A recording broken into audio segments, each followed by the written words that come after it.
You were in the military for a long time. You're no longer in the military. Can you walk me through that transition? When did you get out? Why'd you get out? Yeah, I can try to. I got out in 2021 after 13 years active duty, and I would sum it up as not fulfilling anymore. Okay. So as you get promoted more, you go from leading convoys in Afghanistan to working in a, SCIF, which is a special compartmentalized information facility. Basically, like you ever watch movies where they like buzz, you have to like put your phone in the lockbox and you buzz through like 6 gates to get to your office, and then they have no windows. That was 2 years of no windows, no range, no training, no fun. And oh, by the way, hey, you were going to go to Dubai, but you're good at your job, so we're going to keep you and let the other guy go to Dubai. Or, it just... And at the same time, the community is growing, and the community starts to pay the same, if not more, through that and real estate. Like, I'm starting to make more money, or at least the same amount of money, through my own actions on a fraction of the time. And I'm like, wow, I'm helping people, I'm changing lives, this is fulfilling, and it pays the same. Yeah, all right. When it came time to come up, to re-enlist, that was it. It was time to move on. Now, I did do the reserves, so I stayed around. I'm technically still in a version of the reserves, so if something goes down, I could join back up, but yeah, who knows? Yeah. Well, walk me through a little bit of your real estate then journey. Like, you started buying real estate. What's that look like? How'd you get started with that? Tell me about that. Yeah, the duplex, the second property was actually it was a 10 unit that I closed the week we met, and we sat on surfboards with Mr. Nordman out in Eva Beach talking about this deal. And it was a 10 unit. It was 85% bank financing, 10% seller financing, and I had to bring $10,990 to the closing table. And then I sold it for $140 profit 4 years later to the day. Wow. So pretty sweet. And then I just kind of kept buying properties, and I made my share of mistakes along the way. I did you figure, why can't you flip a house from 2,000 miles away with a contractor you've never met in person and it just go perfectly? That's obviously, everybody online says it's a great idea. And so $30,000 of loss later, I sold the house, not complete, and it was great. What did you learn about? Let's talk about that a little bit. Long distance flipping. It is incredibly difficult. Why, and what lessons did you learn?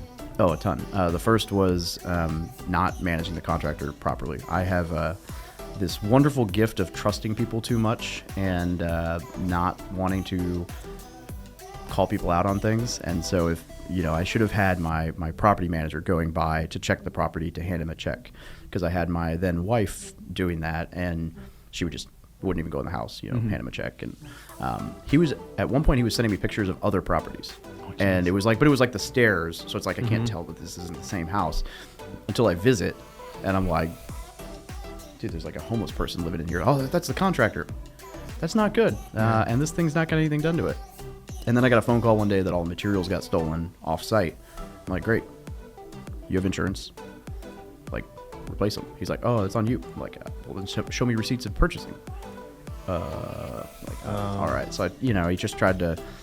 He took advantage of the fact that I was not really managing, and I was just paying draws bit by bit without really verifying things were getting done, and I didn't have a way to oversee it. So the military always says inspect what you expect, and I did not. Yeah. Long story short. Yeah. When I look at every flip that I've struggled with, every flip I've only lost money on one real flip, but every just horrible flipping situation or fixer-upper situation, it's always my own fault of not expecting you're inspecting what I expected. Yep. It's always me trying to save a hard conversation, or me trying to avoid having to drive somewhere, or me having to be the manager that I know I should of the project, and just hoping things work out right. Like, I love smoking that hopium. It's so good, right? And you and I both. Yeah, it's so good. It just feels so good at the time, but then that hopium lets you down every single time. So it's a good reminder of kind of a Jocko Willink style, like extreme ownership. Like, if you take ownership of managing a project, it usually goes okay. I usually don't do that. I don't like, and so I've learned I'm not good at that. So I hire someone else to do that, and then all of a sudden it started getting done well. Started hiring project managers, and they're like they take care of that because that's what they're good at. And that's been a huge lesson. And Alex on my site's like, hey, this is bad. Go tell them that it's bad. Yeah, exactly. Because I won't. At one point, my uncle actually told me, he was like, put a deer cam in the property so that you can watch them and tell them. And he's like, and if they have a problem with that, you've got the wrong crew. And I was like, that's great advice. and then I didn't do Yeah, it yeah, because I yeah. was like, I don't want to do that. Yep. Like, I've learned a lot about myself in that regard, but I'm definitely still struggle with the conflict side of things. So. Yeah, I don't like conflict either. So how do you go through life as somebody who doesn't like conflict? How have you found to overcome that? Oh, I see. Is there a? He keeps me in his life. I was like, I see the mic come up. Yeah, Alex is my my bruiser. If he ever just disappears to Missouri, you know why. I need That's why he's in my life, too. He's It's knocked okay. in. No, I mean it's got to be contracts, systems, other people to Yep. fact check or be involved in the process that have that. No problem being a little bit more confrontational. I have no problem, if you and I had an issue, I would have no problem being like, hey, we need to sit down and talk. But if it's like, you're like, I did a great job, and I'm like, I can't let him down. Yeah. That's like my Yeah. piece. And then, I'll tell you, my attorney has told me probably 3 or 4 times in life, if you had called me sooner, I would have saved you this much money. And Yeah. so I've really got to the point of like, hey, Hampton, please do this. Yeah. Please look at this. Don't let me start this without, And so that's another huge piece of the puzzle for me. What's been your worst real estate deal to date, and what's been your best? Yeah, the worst is a 40 unit mixed use commercial building in Branson, Missouri. 67,000 square feet, 4 stories, 15 commercial spaces, 25 residential spaces. And what it was a lease option, and it was a 2.795 purchase, lease option 150, and I'm not allowed to use the word scam, so I won't.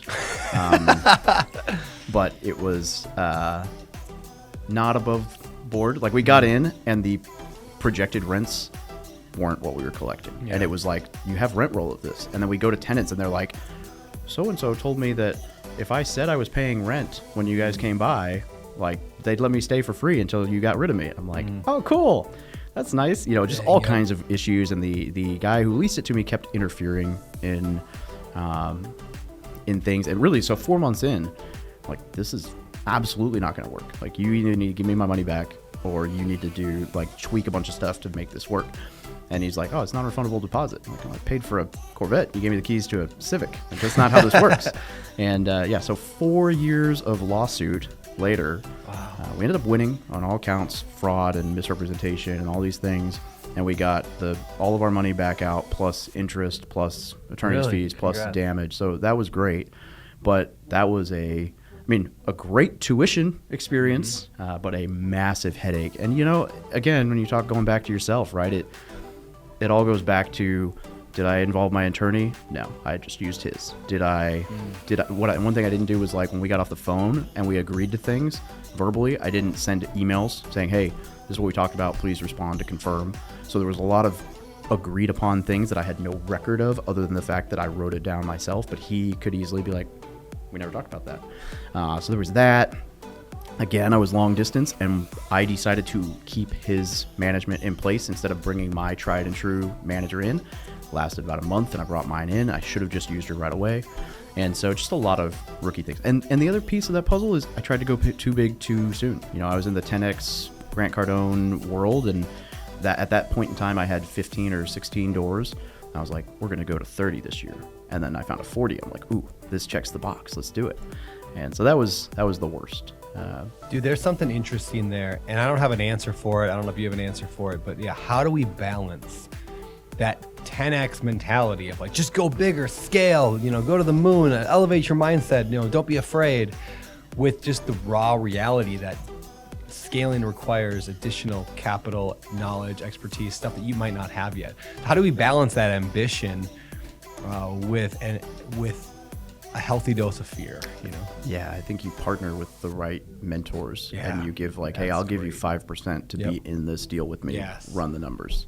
Would probably be how I would try to combat that now. That, or I love the shiny object thing, but I would say, hey, I've bought single family rental units. I'm going to stay with residential rental units if I scale that big, rather than trying to also jump niche into mixed use, which, this thing had a murder mystery theater and, like, a wedding venue, a string quartet. Like, it was super cool.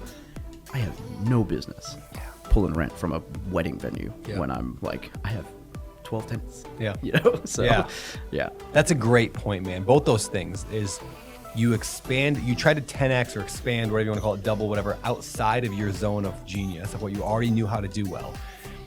and then you didn't include mentors who could help you. I think the mentor thing is interesting. Anytime in a deal where I've been excited about a deal, and then when I've thought I should bring somebody in, and then I get a little nervous, like, oh, what if they poo-poo it, or what if they don't like it?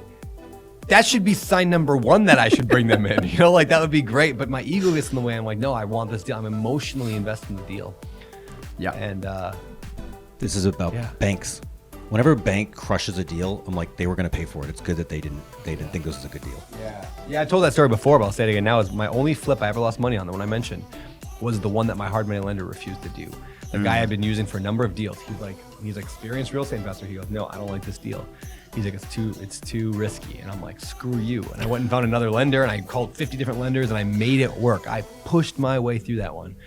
And that was the one that didn't work. And I've since learned that lesson, that a bank or your lender is your partner. Like they're literally your partner. And if they say no, I mean, some might just be silly and have some other reason. But generally, if a bank says no, your partner says no, you don't do a deal. Yeah. We're in the weird part of the market where you could have like the best deal ever. And, Yeah. We're a little weird. I think banks would probably say no to a lot. Yes. But I agree. But there's a reason. It's also good to run. Why are they saying no? Like in this case, and maybe I should. I mean, maybe this was the better answer in that situation with this guy who said no to me.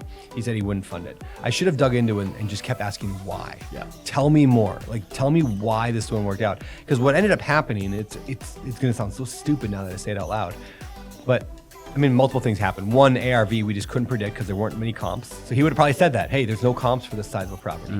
But two, it was a 4,000 square foot house, which this is the obvious part. I didn't realize that a 4,000 square foot house would cost 4 times as much to fix up as a 1,000 square foot house. So I just blew by my budget by 4x. Because in my head, I'm like, I'd always done 1,000, 1,200 square foot houses. And I'm like, oh yeah, 25 grand. Nope, more like 100 grand. You know, it's just drastically different than I expected because it's 4 times as much flooring and paint and everything. And and my lender probably could have explained that to me had I been humble and asked.